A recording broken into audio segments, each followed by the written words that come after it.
అందరికీ నమస్కారం. ఈరోజు వైఎస్ఆర్ కాంగ్రెస్ పార్టీ ఎన్టీఆర్ జిల్లా ఆధ్వర్యంలో ప్రతి నియోజకవర్గంలో గల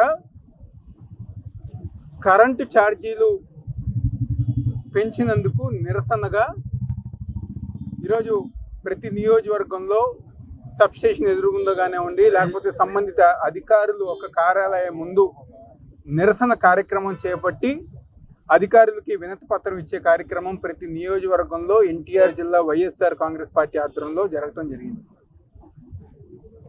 ఏదైతే కూటమి ప్రభుత్వం అధికారంలోకి రాకముందు కరెంటు ఛార్జీలు మేము పెంచము అని చెప్పని ఆ రోజు అబద్ధపు హామీలతో అధికారంలోకి వచ్చిన తర్వాత కేవలం సంవత్సరం కాలంలోనే ఈరోజు సామాన్య ప్రజానీకం ఇబ్బంది పడే విధంగా, వాళ్ళ నడ్డి విరిచే విధంగా ఈరోజు కరెంటు ఛార్జీలు పెంచింది కూటమి ప్రభుత్వం. ఈరోజు మేము ప్రజల దగ్గరికి వెళ్తుంటే నిజంగా వాళ్ళ బాధ చూస్తుంటే మాకు బాధ వేస్తాను.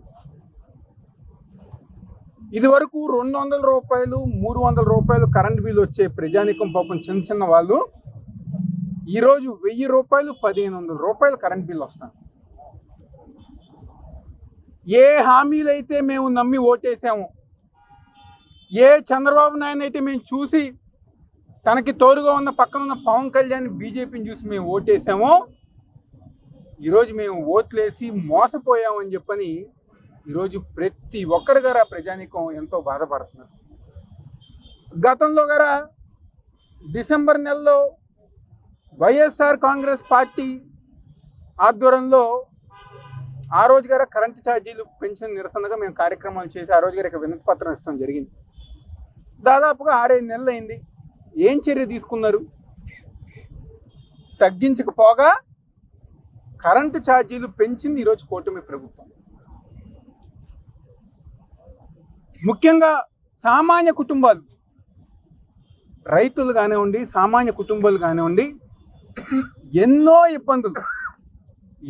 ఇబ్బంది పడుతూ ఒక పక్క సంక్షేమం లేదు, ఒక పక్క అభివృద్ధి కార్యక్రమం లేదు, ఆ పైన మాకు ఈ కరెంటు ఛార్జీలతో కూటమి ప్రభుత్వం మమ్మల్ని ఇబ్బంది పెడతానని చెప్పని అనుకుంటున్నాను. 5 సంవత్సరాలు జగన్మోహన్ రెడ్డి గారి పరిపాలనలో ఏ రోజు గారా కరెంట్ ఛార్జీలు పెంచకుండా మాకు అండగా నిలిచి ఇంకో పక్క సంక్షేమ అభివృద్ధి కార్యక్రమాలు జగన్మోహన్ రెడ్డి గారు చేస్తే ఈరోజు కూటమి ప్రభుత్వం అధికారంలోకి వచ్చిన తర్వాత అడుగడుగున ప్రతి సందర్భంలోనూ మాకు అన్యాయం చేసుకుంటూ ఈరోజు కూటమి ప్రభుత్వం ముందుకు వెళ్తానని చెప్పిన సందర్భం. ఈరోజు ఒక్కసారి ఎవరైతే తెలుగుదేశం పార్టీ నాయకులు ఉన్నారో, జనసేన పార్టీ నాయకులు ఉన్నారో, బీజేపీ నాయకులు ఉన్నారో, ఆ రోజు మీరందరూ గారు బాండ్ పేపర్ రాసిచ్చారు. కరెంట్ ఛార్జీలు పెంచమని, సంక్షేమ కార్యక్రమాలు అందిస్తామని చెప్పని ఇల్లు తిరిగి మీరు బాండ్ పేపర్ రాసిచ్చారు. ఈరోజు మళ్ళీ మీరు జనాల్లో తిరగగలరా? జనాల ముందుకి మీరు రాగలరా? ఏ మొహం పెట్టుకుని ఈరోజు మీరు జనాల దగ్గరికి వెళ్తారని చెప్పి నా కూటమి నాయకుల్ని, ఎమ్మెల్యేని మేమందరం గారు క్వశ్చన్ చేస్తాం. ఎవరైతే బాండ్ పేపర్లు ఇచ్చి మోసం చేశారో,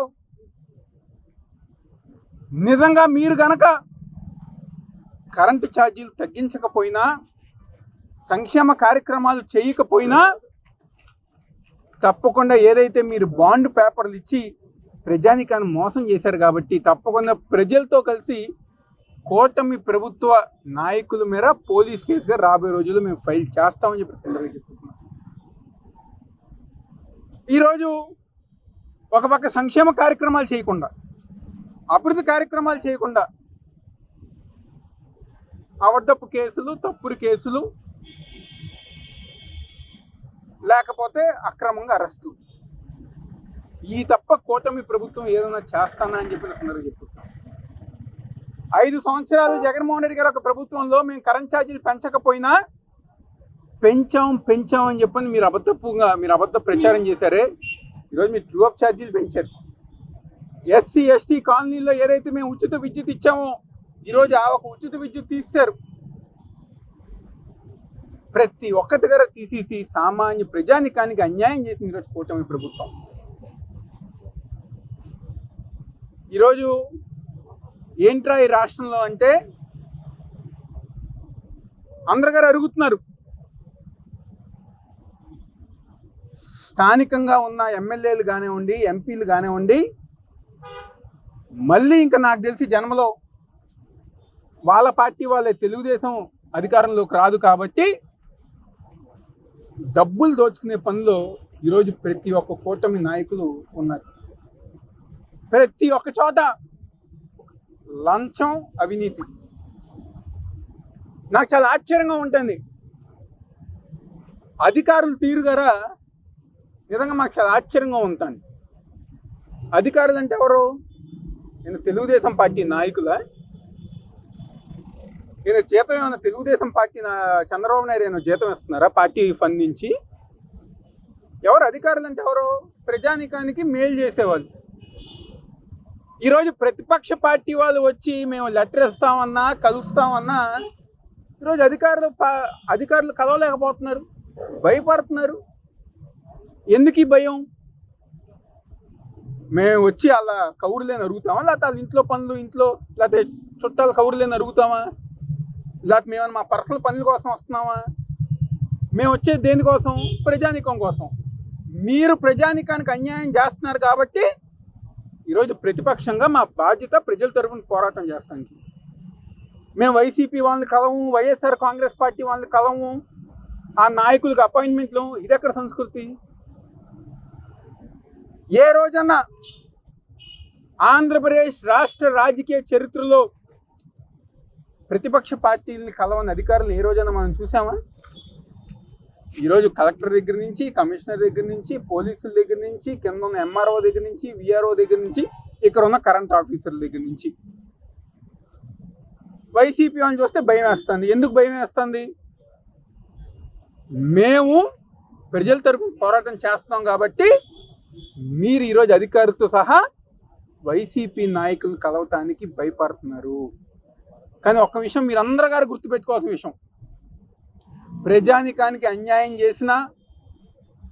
చేసిన ప్రతి అధికారికి ఎవరైతే ఉన్నారో తప్పకుండా రాబోయే రోజుల్లో జగన్మోహన్ రెడ్డి గారు ఒక ప్రభుత్వం వచ్చిన తర్వాత తప్పకుండా చట్టపరంగా అందరి మీరు గారా మేము ముందుకు వెళ్తామని చెప్పని, పెంచిన విద్యుత్ ఛార్జీలు వెంటనే తగ్గించాలని చెప్పని, ట్రూ అప్ ఛార్జీలు తగ్గించాలని చెప్పని, ఎస్సీ ఎస్టీ కాలనీలో ఉచిత విద్యుత్ ఇవ్వాలని చెప్పని తప్పకుండా ప్రజల తరపున పోరాటం చేసుకుంటూ ముందుకెళ్తాం. అదేవిధంగా మిగిలిన సంక్షేమ కార్యక్రమాలు ఏదైతే తల్లికి వందనం కానివ్వండి, ఎవరైతే 18 ఏళ్ళు దాటిన మహిళకి 1500 కానివ్వండి, నిరుద్యోగుల వృత్తి కానివ్వండి, రైతులకి రైతు భరోసా కానివ్వండి, ఈరోజు మొన్న కురిసిన వర్షానికి రైతులు ఎంతో ఇబ్బంది పడిపోతున్నారు. ధాన్యం కొనుగోలు సరిగ్గా చేయట్లా. మొన్న ఈ మధ్య తిరువూరు రైతులు పరామర్శిస్తానికి వెళ్తే ధాన్యం అంతా రోడ్డు మీద వేసి దానిపైన పట్టా కప్పారు. గోన్ సంచులు అవట్ల. మిర్చి మా జగ్గేపేట నందిగామ ప్రాంతంలో మిర్చి రైతులు ఇబ్బంది పడుతున్నారు. మైలవరం తిరువూరు ప్రాంతంలో మామిడికాయ రైతులు ఇబ్బంది పడుతున్నారు. వరి ధాన్యం రైతులు ఇబ్బంది పడుతున్నారు, సరిగ్గా కొనుగోలు చేయట్లా. కానీ పేపర్ స్టేట్మెంట్లు మాత్రం మేము ఏదో కొనేస్తాము, సాయంత్రం కల్లా అయిపోతుందని చెప్పాను అంటున్నాను. ఎన్టీఆర్ జిల్లా రైతాంగం గారా తప్పకుండా న్యాయం చేయాలి. ఏదైతే వర్షం వల్ల దెబ్బతిన్న రైతులు ఉన్నారో వాళ్ళందరి గారా నష్టపరిహారం చెల్లించాలని చెప్పి ఈరోజు వైఎస్ఆర్ కాంగ్రెస్ పార్టీ తరఫున మేమందరం గారు డిమాండ్ చేస్తూ ఈరోజు ఈ కార్యక్రమాన్ని ప్రతి నియోజకవర్గంలో గారా, తూర్పు నియోజకవర్గం నుంచి జగ్గేపేట నియోజకవర్గం, ప్రతి నియోజకవర్గం ద్వారా స్థానికంగా ఉన్న సమన్వయకర్తల యొక్క నాయకత్వంలో ప్రతి కరెంట్ అధికారుల దగ్గరికి వెళ్ళి ఈరోజు మా నాయకులు, మా సమన్వయకర్తలు అందరూ గారు రిప్రజెంటేషన్ గారు జరిగిందని గారు అందరూ చెప్తూ సెలవు తీసుకుంటాం. ఈరోజు మా యొక్క వైఎస్ఆర్సీపీ అధినేత జగన్మోహన్ రెడ్డి గారి పిలుపు మేరకు ఎన్టీఆర్ జిల్లా అధ్యక్షులు మరియు తూర్పు నియోజకవర్గ ఇన్ఛార్జ్ శ్రీ దేవినేని అవినాష్ గారి యొక్క నాయకత్వంలో ఏదైతే పెంచిన విద్యుత్ ఛార్జీలకి ప్రజల మీద ఏ విధంగా బాధపడిందో ఆ యొక్క నిరసన కార్యక్రమం ద్వారా మేము ఇక్కడ మా యొక్క తూర్పు నియోజకవర్గంలోని మరి కరెంట్ ఆఫీస్లో రిప్రజెంటేషన్ ఇవ్వడానికి తోటి కార్పొరేటర్స్ మరి తూర్పు నియోజకవర్గంలో వివిధ అధ్యక్షులు ఉన్న ప్రతి ఒక్కరు మహిళా నాయకులు మరియు పెద్దలందరం కూడా కలిసి ఈరోజు మేము ఒక రిప్రజెంటేషన్ ఇస్తే అధికారులు తీసుకోకుండా గత 9 నెలల నుంచి ప్రజల కోసం ఎన్నో విధాలుగా మేము పోరాటం చేస్తుంటే కలెక్టర్ దగ్గర నుంచి ఏదైతే అవినాష్ గారు చెప్పారో ఏ ఒక్క అధికారి కూడా ముందుకు రాలేకపోతున్నారు. అంటే ప్రశ్నించే వాళ్ళు ఉంటే మీరు రాలేరు, అధికారులా లేకపోతే మీరు ప్రజాప్రతినిధులు అర్థం కావట్లేదు. తప్పకుండా ఈ ఒక్క విషయమే కాదు, ప్రజల తరపున మేము గత 9 నెలల నుంచి వచ్చిన 9 నెలల్లోనే ఎన్నో విధాలుగా మేము అందరం కూడా పోరాడటం జరుగుతుంది. ఈరోజు డిసెంబర్లో ఇచ్చాం, మరలా ఈరోజు మేలో కూడా మరి ఎండాకాలం ఈ విధంగా ఉండి ప్రజానికం ఏదైనా చిన్న ఫ్యాన్ కానీ ఏ వేసుకున్నా కూడా జీరో ఉన్నా కూడా ఇంట్లో ఎవరు లేని జీరో ఉన్న దానికి కూడా ఈరోజు ట్రూ అప్ ఛార్జీలు వస్తున్నాయి. అంటే మినిమం ఉన్న విద్యుత్ ఛార్జీలకు కూడా ట్రూ అప్ ఛార్జీలు వేసి 700 ఇస్తున్నారంటే మరి కూటమి ప్రభుత్వం ఏ రకంగా విద్యుత్ బాధ్యత ఏ విధంగా చేస్తారో ప్రజానీకం గమనిస్తున్నారు.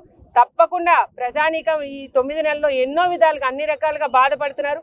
వారికి వైఎస్ఆర్ చేసిన తప్పును బాధపడుతూ మరి వైఎస్ఆర్ పార్టీ తరఫున మేము అందరం కూడా మా యొక్క అధినేత కానీ మా యొక్క ఇన్ఛార్జ్ గారు అవినాష్ గారి ద్వారా ప్రజానీకానికి ఎప్పుడు కూడా మేము అందరం కూడా సహకరిస్తూ వాళ్ళ కోసం పోరాడతాం. ఈ ఒక్కటే కాదు, ఏదైతే వాళ్ళు ఇవ్వాల్సిన సూపర్ 6లో ఏది కూడా ఈరోజు సంవత్సరం కాలం అవుతుంది. ప్రతి మహిళల కాడి నుంచి ప్రతి పెద్దల వరకు కూడా ప్రతి ఒక్కరు బాధపడినలే కానీ కూటమి ప్రభుత్వానికి ఎందుకు ఓటేసామని బాధపడే రకంగా ప్రతి ఒక్కరు కూడా కళ్ళింటి నీరు పడుతున్నారు. ప్రజానీకం ఏమీ రావట్లేదు, ఓన్లీ వీళ్ళే చేస్తున్నారు, వైఎస్ఆర్ పార్టీ ప్రతిపక్షంగా అని అంటున్నారు. కానీ కూటమి ప్రభుత్వంకి ఒకటి అర్థం కావట్లా, తుఫాన్ వచ్చే ముందు ఏ విధంగా ఉంటుందో. మీరు ఏదో సునామీలో గెలిచారు కానీ మీ ద్వారా గెలిచిన ఈవీఎం ద్వారా గెలిచిన మీరు ప్రజానీకానికి తెలిసిన బాధలు మీకు తెలియట్లేదు. తప్పకుండా ప్రజానీకం సునామీ ఎలా ఉంటుందో వాళ్ళకి తోడుగా వైఎస్ఆర్ పార్టీ ఏ విధంగా చూపిస్తుందో రానున్న రోజుల్లో ప్రజానీకమే వచ్చి రోడ్ల మీద ధర్నా చేసే రోజులైతే ముందుంది. కూటమి ప్రభుత్వం ముందుగా గుర్తుపెట్టుకోండి, రానున్న రోజుల్లో మీ అందరికీ కూడా ముసల పండగ కాదు, తగిన మూల్యం మీరు చెల్లించుకోవాల్సి వస్తుందని చెప్తూ సెలవు తీసుకుంటాం.